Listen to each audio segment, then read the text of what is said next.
Muy buenos días, les habla Belén Albuja, abogada de inmigración, abogada. El día de hoy lo que quiero es conversar un poquito con ustedes sobre los últimos eventos que han contagiado las noticias en relación a redadas y también a detenciones en sitios de trabajo. Así que si es que usted el día de hoy está viéndome por este maravilloso medio, ayúdame por favor a compartir este video, porque lo que queremos es traer un poquito de calma, información y sobre todo hablar de las precauciones que se tiene que tener, y ojalá que como latinos hagamos las cosas a tiempo en vez de esperar al último momento o a un momento de emergencia. Pero bueno, comencemos de esto. El día de hoy vamos a aprovechar que todavía no llega la tormenta de nieve a Denver para hablar sobre este tema. Como ustedes saben, yo también soy inmigrante, así que cuando hablo desde los dos lados, como abogada de inmigración, dándole las pautas generales. Esto no significa que sea una consulta, pero mi intención es darle un poquito de información general para que usted tome los pasos poco a poco de decidir qué es lo mejor en su vida y con su familia. Y también hablo como inmigrante porque yo también llegué hace 16 años a este país y a veces hay cosas prácticas que tenemos que considerar. Con tanto miedo y con las noticias que tuvimos el día de ayer sobre una, al parecer, redada que ocurrió en Colorado Springs, y con una noticia parecida en Texas de la semana pasada, en donde se habló de un operativo de redadas en un lugar de trabajo, uniéndose a la historia de casos similares en los últimos meses. Estuvimos en Nebraska hace tal vez unos 2 meses hablando con personas que fueron víctimas también de una redada. La pregunta es, ¿puede pasar esto en donde usted está viviendo? ¿Podemos tener algún encuentro con ICE o con inmigración cuando estamos trabajando o tal vez cuando estamos yendo a casa?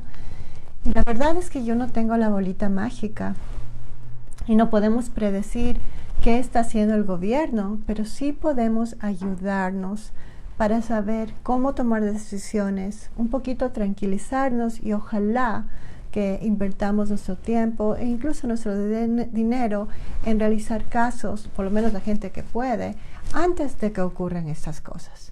Y si usted está preocupado porque tal vez ya tuvo una entrevista con un abogado de inmigración y le dijeron que no es posible hacer nada en este momento, también vale la pena tener la conversación y decidir cómo tengo que actuar, qué pasaría si me detienen y cómo tengo que prepararme.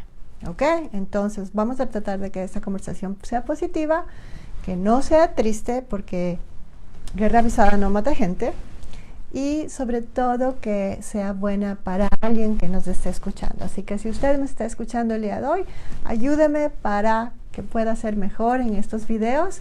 Póngame una manito o un corazoncito para yo saber que esto realmente puede ayudar a alguien. Tal vez vamos a hablar también de qué pasa si es que tiene derecho a fianza y qué hacer en esos momentos críticos. Entonces le repito, ¿ok? Póngame la manito porque si no, no sé si está bien el plan. Vamos a hablar de qué hacer si es que nos detienen, 1. Segundo, vamos a hablar de qué personas son deportadas lamentablemente cuando son detenidas. Tercero, vamos a hablar de qué personas que son detenidas van a tener una opción a una audiencia. Y al final vamos a hablar sobre este asunto de fianza y si es que podemos lograr la fianza. Así que si le parece bueno el tema, avíseme con la manito. Y si es que, gracias por todas las manitas, y si es que le parece que debería hablar de otro tema, también cuénteme. Tal vez no lo pueda hacer el día de hoy, pero para la próxima se lo prometo. Ok, entonces vamos desde el principio. Lamentablemente los abogados ni nadie ahorita puede predecir si es que usted va a ser detenido. Una persona que no tenga documentos va a ser detenido. La vulnerabilidad existe, y existe si usted no tiene documentos, existe si usted entró sin documentos a los Estados Unidos, o inclusive si entró legalmente y se me quedó más tiempo. Entonces, las personas que están haciendo trámites siempre por lo menos deben tener los documentos que amparen que están haciendo trámites. Eso no va a significar que se va a evitar una detención, pero por lo menos es bueno tenerlos con uno para, si es que ocurre una detención, darle más información a inmigración. Y las personas que no han tenido ningún contacto con inmigración y que están con mucho miedo de ser detenidas, respiren un ratito, y hablemos de lo que se debe hacer. Lamentablemente, el gobierno, los oficiales de ICE pueden hacer una detención muy organizada, un verdadero, parecía película de terror lo que pasó en Texas la semana pasada y también en Nebraska hace algunos meses. Para hacerlo de manera resumida, el gobierno hizo una investigación y se enteró que en sitios de trabajos específicos estaba existiendo, pues las personas que trabajaban ahí no tenían documentos. La investigación tenía el objetivo no solamente de castigar al empleador por contratar a personas sin documentos y también obviamente detener a aquellas personas que no tenían documentos. George, le mando muchos saludos. Después hablamos internamente. Entonces, lo que más quiero que sepa es que aunque no tenemos la posibilidad de predecir si es que va a haber una detención en un trabajo, o si por mala suerte usted está manejando y resulta que ICE está cerca, o si es que va a pagar un ticket y resulta que ahí le estaban esperando o está en probatoria, está esperando, usted tiene derechos. Es lo primero que tenemos que saber. Y claro, es fácil decir tiene derechos, pero lo que necesita acordarse es algo que es en contra de nuestra naturaleza. Los latinos nos gusta mucho hablar y lo que necesito es que sepa que su primer derecho es guardar silencio. ¿Por qué, abogada, guardo silencio? Porque a los latinos nos encanta hablar y no quiero que diga lo que no es y que después sea utilizado a su contra. Entonces después me dicen, pero no, abogada, yo no he cometido ningún crimen. ¿Cómo es que va a ser utilizado en mi contra? Mire, cuando nos detienen, en ese momento el oficial obviamente está haciendo su trabajo, nosotros nos vamos a portar muy educados, vamos a seguir las instrucciones, pero no podemos estar dando información de nada porque es un momento tan tenso que usted no va a tener un abogado al lado y usted no conoce el sistema legal y no quiero que por miedo diga algo que no es, que pueda ser considerado como una mentira y vaya en contra de usted, o por lo contrario, que sea algo que realmente pueda afectar su caso. Entonces, es preferible no decir nada, seguir las instrucciones del oficial una vez que ya lamentablemente estamos detenidos y es muy importante tener paciencia. A nadie nos va a gustar estar detenido. Lamentablemente, es una realidad que es posible si es que no tenemos documentos y tenemos que prepararnos a estar callados, seguir las instrucciones, no firmar ningún documento.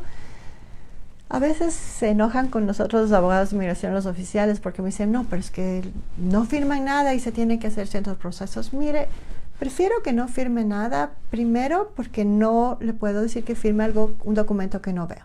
Segundo, la mayoría de mis clientes no saben inglés o de los nervios ni entendemos, así sepamos inglés. Y tercero, son documentos legales. ¿Para qué va a firmar algo que realmente usted, que tal vez es mecánico, que tal vez es profesor, que tal vez es ama de casa, no es que no pueda comprender, pero no está familiarizado con documentos, entonces no firme nada. ¿Cuál es la realidad el momento en que me detienen? El momento en que me detienen, lo que va a pasar, y le voy a hablar del Colorado, gracias por las manitos, parece que sí está funcionando el tema y sí sirve el tema, así que sígame poniendo manitos para darme energía positiva en este día de tormenta invernal. Lo que ocurre es que el momento en que firmamos documentos en esas condiciones tan tensas, podemos dañar de alguna manera nuestro caso. Y lo que tenemos que hacer es muy prevenidos. Gracias por las manitos. Y por esa razón es muy importante que tengamos paciencia. Si usted ha tenido una consulta con un abogado antes de que esto suceda, usted va a saber, o espero que usted le pregunte a su abogado y que el abogado le diga, que no es algo inmediato. La detención y el proceso de deportación es un proceso muy lento, como seres humanos. Como inmigrante, nosotros lo que venimos aquí es a trabajar. No tiene sentido común que nos detengan cuando estamos trabajando. Pero la realidad es que si no tienen en este momento documentos y hay una redada o una mala jugada del destino, lo pueden detener. Y por eso usted, que potencialmente podría estar detenido, tiene que no firmar nada y armarse de paciencia. Y por el otro lado, tener una conversación bastante seria, bastante honesta con su familia. Creo que uno de los peores errores que tenemos los latinos es que a menudo no hablamos de las cosas más difíciles que pueden pasar en la vida. Nuestros papás como pollitos nos cuidan mucho y eso es muy agradable. Pero no hablamos de la muerte, no hablamos de qué es lo que pasaría después y no hablamos de lo que pasa si es que estoy detenido. Entonces hay que aprenderle un poquito a los anglos, a los americanos, esa parte práctica. Necesita sentarse con sus hijos y necesita enfrentar la situación y necesita determinar una persona que sea ciudadano o residente, una persona de confianza que le ayude para, si es que es detenido, le vayan a visitar al centro de detención y se genere toda la necesidad de los trámites que se tengan que hacer para que usted salga del centro de detención. Si usted está en Colorado, ¿quién está aquí en Colorado? ¿Me pueden avisar si alguien está en Colorado o vive en las montañas? Si una persona en Colorado es detenida, lamentablemente el tiempo de detención va a variar dependiendo en dónde se encuentra. Tenemos clientes que están en las montañas y el traspaso de la montaña al centro de detención en Aurora es bastante lento y por eso pueden pasar hasta una semana hasta que llegue la persona acá a Denver. Por ahí me dice George y Sandra que están aquí en Denver, en la ciudad. Todas las personas que por alguna razón son detenidas en las ciudades que quedan cercanas a Aurora, donde está el centro de detención, en teoría deberían tener una transferencia al centro de detención un poquito más tranquilo, más rápido. Pero cuando yo hablo de rápido, realmente no puedo predecirlo. Dependerá de muchos factores, entre esos si existe una cama disponible en el centro de detención en Aurora. Mona me dice está en las montañas. Pues Mona, ahí hay que tener mucho más cuidado y mucha más paciencia, porque hasta que transfieran a la persona de las montañas a Aurora, lamentablemente sí puede pasar más de una semana. ¿Ok? Y aunque es muy difícil para los latinos que pensemos solamente racionalmente, porque el corazón nos gana, tenemos que hablar con un amigo, ciudadano o residente que nos pueda ayudar. Ayer fui al centro de detención, teníamos una audiencia con un cliente y la persona designada para poder acceder y visitar a mi cliente era el empleador. El empleador se ofreció porque la esposa no podía venir, o la esposa en otros casos no tiene documentos. Así que muy importante tener esa conversación. Nos dice George, si una persona es detenida, ¿se puede sacar de esa detención? Sí, George, vamos a hablar de eso en un ratito. Definitivamente es posible. Entonces, vamos un poquito con respecto al proceso. Nos detienen, tenemos paciencia, nos armamos de valor. Si usted es inmigrante, usted seguramente pasó peores momentos. Recuerde cuando vino a los Estados Unidos caminando o incluso con un pasaje de avión, dejó todo su pasado atrás. Eso fue un momento definitivo. Si es que usted no tiene documentos y es detenido, por favor, no puede tirar todo por la borda. Porque ahí viene la segunda pregunta. Antes de contestar la pregunta de George, ¿quiénes son deportados y quiénes tienen derecho a una audiencia? Cuando usted ve en la televisión la persona que fue deportada inmediatamente, cuando usted escucha las historias de personas que están solicitando santuario, es porque lamentablemente una persona ya estuvo durante el proceso frente a Corte de Inmigración, lamentablemente fue revisado el caso y la persona o salió del país con salida voluntaria y regresó, o fue deportado y otra vez regresó a los Estados Unidos. Entonces, ¿quiénes son los más vulnerables? ¿Quiénes no van a tener otro acceso frente al juez?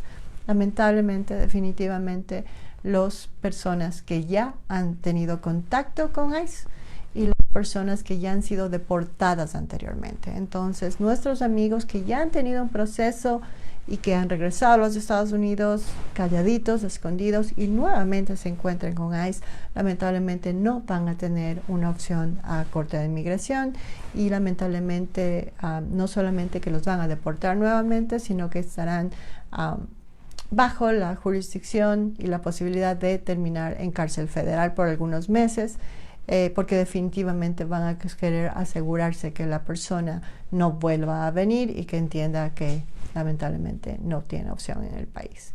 Dentro de esos casos que son los más tristes, a veces hay opciones, pero definitivamente hay que revisar muy bien el caso. Entonces, el día de hoy usted aprendió que si usted no le han detenido anteriormente, que si usted no ha tenido una deportación anteriormente, si usted nunca ha estado en el sistema de ICE con corte de migración y usted es detenido, usted no va a ser deportado. Repito, y ahora repito al revés. Si es que usted ya ha tenido un encuentro con inmigración, usted ya ha pasado por el proceso, usted ya fue detenido, usted ya un juez le dijo que quería irse a México o a Salvador, el gobierno determinó que fue deportado y regresó a los Estados Unidos, lamentablemente está en el grupo más vulnerable y no va a tener acceso a un proceso normal. Eso no quiere decir que no tenga derechos, va a tener derechos. Y muchas de las personas, dependiendo del caso, tal vez incluso pueden tener asilo, pero es un proceso mucho más rápido, expedito y realmente donde las posibilidades son mínimas. ¿Ok? Entonces, ahora vamos a la segunda pregunta. No me he olvidado de usted, George, esa es la tercera pregunta. La segunda pregunta es, ok, ya aprendimos quién va a ser deportado inmediatamente. ¿Por qué pasa esto de que la gente me dice, hay un montón de números de deportados? Le cuento un secreto ya práctico como inmigrante. El problema es que la gente se paraliza, no somos criminales y me firman documentos aceptando ellos deportación. Y en ese momento el ser humano tiene tanto miedo que lo que dice es firmo rapidito, me voy rapidito, después voy a regresar rapidito escondido. El problema es que esa decisión no solamente le va a afectar porque lo van a deportar inmediatamente a su país sin usted pelear el caso, sino que lo peor de esa decisión es que, y vamos a ser prácticos, es que financieramente, en vez de respirar y tener paciencia, usted está pensando en invertir en un coyote, en alguien que le traiga de regreso calladito, y esa inversión no le va a servir para nada, porque incluso si es que cruza la frontera y no pasa nada, lo cual es bastante difícil en estos días, no va a poder arreglar. En cambio, si es que se me arma de valor y es paciente y se queda unos días y tiene una consulta legal, es posible que pueda hacerle la lucha. Entonces, mucho cuidado, muchos de esos números altos que tenemos de deportación son nuestra culpa, porque como humanos nos asustamos y como humanos firmamos rápido para salir del centro de detención. Entonces, lo que tenemos que hacer es guardar silencio, no firmar y pensar que hemos estado aquí 20, 15 años, que nuestra familia está aquí y si es que su hogar está aquí, más nos vale pelear. Sigamos con las preguntas. Entonces, ¿qué pasa? ¿Qué personas, si es que ya sabemos que si usted fue deportado antes, usted no va a tener un proceso normal? Si es que ya sabemos que si usted se me pone tenso y firma deportación, no va a tener opción a corte. ¿Quién tiene esta opción a pelear en corte? Lo tenemos todos los inmigrantes que hemos estado aquí en este país sin documentos y que son detenidos o somos detenidos por ICE y que entramos en este proceso, en esta máquina de casos de potenciales deportaciones con la Corte de Inmigración. Todas estas personas potencialmente van a tener cargos, ¿no es cierto? Pepito vino de México, cruzó la frontera en el 2004 y se me quedó y lo encontramos aquí sin documentos. Esos son los cargos de manera general. Obviamente si tiene cargos criminales, me complica más el caso. Y en ese momento lo que va a pasar es que el sistema desde el punto práctico es muy lento. Se va a originar un documento que se llama Notice to Appear y ese documento le va a presentar todos los cargos que le ponen y ese documento también va a significar que usted va a tener una opción de pelear. Esa pelea se desarrolla en un periodo de 2 años, 3, 4 o 5. Escucha bien, bienvenido a los Estados Unidos. La justicia aquí es muy, muy lenta. Estamos hablando de procesos que duran 2, 3, 4 hasta 5 años, donde usted va a poder pelear su caso dependiendo de sus circunstancias personales. Pero George me dice, ok, ya sabemos que nos detuvieron, ya sabemos que vamos a tener un proceso que va a durar 2, 3, 4, 5 años en base a las circunstancias personales y pues no me voy a querer quedarme en detención por 2, 3, 4, 5 años. Es una locura, quiero estar con mi familia, quiero trabajar, necesito trabajar. Pues George nos dice, ¿y si la persona está detenida puede salir del centro de detención? Sí, la persona una vez que pasa al centro de detención, una vez que le ponen los cargos, va a tener opción para presentarse frente a un juez, una audiencia muy cortita donde solamente se va a presentar el juez, va a saber quién es el juez, va a tener un intérprete, no se preocupe que no hable el inglés, y en ese momento lo bueno es que en medio de todo lo que va a ocurrir es que va a tener la opción a una fianza, ¿ok? Pero también tenemos que pedir la fianza. Para contarles desde el punto de vista práctico, hace 16 años cuando yo llegué al país, las personas que eran detenidas tenían una fianza de un costo de $1,500, si es que no tenían ningún antecedente criminal. $1,500 se pagaba en ese momento a las personas que eran detenidas para que puedan salir del centro de detención. ¿Alguien me quiere decir cuánto está pidiendo inmigración como fianza el día de hoy para personas tranquilas que no han tenido ningún problema con la ley? ¿Alguien que se anime? Yolanda me está escribiendo. Yolanda se animó, pero me dice algo de yo pasé. Ok, Yolanda, ya le voy a leer a lo suyo. Pero no sé si alguien se anima a adivinar un poquito cuál es la fianza. La fianza actualmente para una persona como usted y como yo que no tiene ningún problema con migración, Yolanda dice $10,000. Es $5,000. Hace 16 años era 1,500, el día de hoy $5,000. Estamos hablando para una persona tranquila que no ha tenido problemas con la ley. Si es que la persona ha tenido un DUI o un DWI, seguramente subirá $7,500, $10,000. Si es que la persona ha tenido más problemas con la ley, seguirá subiendo esa posible fianza. Y si es que la persona ha tenido serios problemas con la ley, llega un momento en que ni siquiera tendrá opción a fianza. Desde el punto de vista práctico, ¿qué significa eso? Que si usted conoce a alguien que no tiene documentos, pase la voz, necesita en un caso de emergencia mínimo $5,000 para cubrir una fianza. La fianza va a poderle permitir mucho dinero, totalmente de acuerdo, George, mucho dinero, pero ese dinero va a permitir que la persona salga del centro de detención, respire un poquito y tenga un proceso un poquito más relajado. Ojo, no dije que espere 7 años, pero un poquito más relajado hasta para tener consulta, hasta encontrar su abogado, hasta sentirse cómodo. Algunas personas pueden obtener permiso de trabajo. Entonces, ¿qué vale la pena? Sí vale la pena. ¿Es una inversión grande? Sí. Como dijo George, mucho dinero. ¿Ok? Entonces, Yolanda nos dijo 10,000, se fue un poquito alto. Pero Yolanda, también hay personas que tienen que pagar 10,000 porque tienen otros cargos. Y lamentablemente, como inmigrantes, nada está oculto bajo el sol. A pesar de que hayamos pagado probatoria, multa, estuvimos en cárcel, igual, de todas maneras, se va a proseguir con el caso y inmigración lo va a considerar. Ok, entonces ya hablamos de qué pasa, cómo predecir. No podemos predecir que va a haber una detención. Ya hablamos de que tenemos que conseguir una persona que sea ciudadano residente, que sea nuestra persona que nos ayude en momentos de crisis. Ya hablamos de que no tenemos que firmar nada, absolutamente nada, y acogernos al derecho al silencio. También que los más vulnerables son las personas que lamentablemente han sido deportadas anteriormente. Y acabamos de decir que hay ciertas personas, las personas que nunca han tenido ningún contacto, que van a tener derecho a su defensa en corte de inmigración. Y terminamos hablando sobre la fianza, que tenemos que estar preparados para una fianza